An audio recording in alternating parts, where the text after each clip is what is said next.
Değerli izləyicilər, videonu bəyənib kanala abunə olun ki, hər kəs son xəbərlərdən anında məlumatlansın.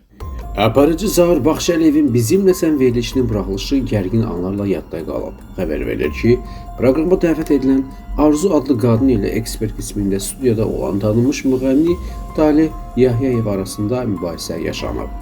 Efir zamanı Arzu xanımın Taleh Yahyayevanın dediyi fikirlərlə kəskin reaksiya verməsiyle başlayıb. Söhbət qısa zamanda qarşılıqlı ithamlara çevrilib və studiyada emosional gərginlik artıb. Mübahisə pik həddə çatanda Arzu xanımın vəziyyəti pisləşib, qadının ürəyi gedib, ona ilkin tibbi yardım göstərilib. Hadisə ilə bağlı görüntülər sosial şəbəkələrdə sürətlə yayılıb və geniş müzakirələrə səbəb olub. İzləyicilər televiziyada, studiyada baş verənləri tənqid ediblər.